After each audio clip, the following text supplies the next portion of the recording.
வாய்மோனை YouTube channel நேயர்களுக்கு என்னுடைய வணக்கத்தை தெரிவித்துக் கொள்கின்றேன்.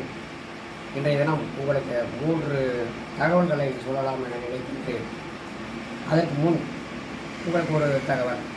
விருத்தாச்சலம் அருகே கட்டப்பங்குறிச்சியில் ஏபிஎம் ஸ்டார் குரூப்ஸின் சரவணா மெகா கார்டன் உங்களுக்காக எளிய முறையில் மனைகளை விற்பனை செய்கிறது.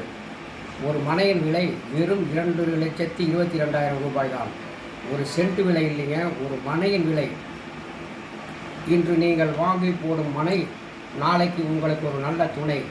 இன்றே என்னுடன் தொடர்பு கொள்ளுங்கள். அன்புடன் உங்கள் மலர்தாசன். இப்போது நாம் தகவலுக்கு செல்லலாம். முன்பெல்லாம் சினிமா படத்தில் சென்னையை காமிக்கணும்னா எல்ஐசி பில்டிங் தான் காமிப்பாங்க. அப்போ அது எல்ஐசி பில்டிங்னாவே சென்னைன்னு அர்த்தம். அந்த எல்ஐசி பில்டிங்லேருந்து அப்போல்லாம் மேலே இருந்து சென்னையை பார்க்கறதுக்காக சில பேர் விரும்புவாங்க.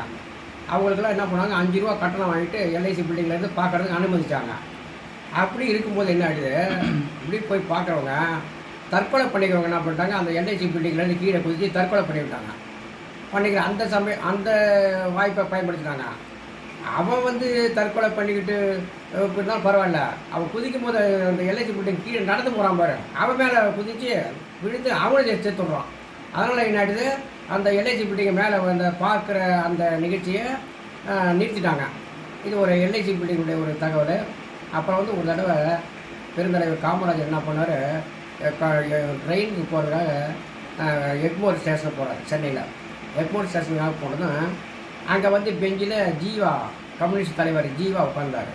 ஜீவா பார்த்து காமராஜர் கிட்ட போய், என்ன ஜீவா இங்கே உட்காந்துருக்கீங்க, என்ன விஷயம் கேட்டார் காமராஜர். ஜீவா சொன்னார், ட்ரெயினுக்கு காசு கொஞ்சம் குறையுது, சில்லறை இல்லைன்னாரு.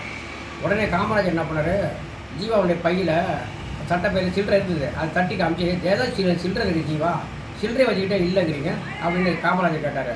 இல்லை தோழர், இது கட்சிக்காக உறுப்பினர் சேர்த்த காசு, அந்த சில்லறையில் எடுத்து நம்ம ட்ரெயினுக்கு போகக்கூடாது, அது இருக்கணும், நான் எனக்கு வேறு காசு வந்தால் தான் நான் ட்ரெயின் ஏற முடியும் அப்படின்னு ஜீவா சொன்னார்.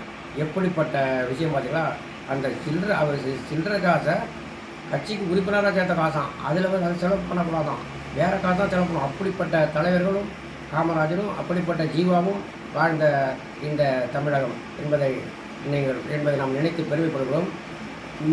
மீதி அடுத்த பதிவில் உங்களுக்காக பேசுகிறேன். வணக்கம்.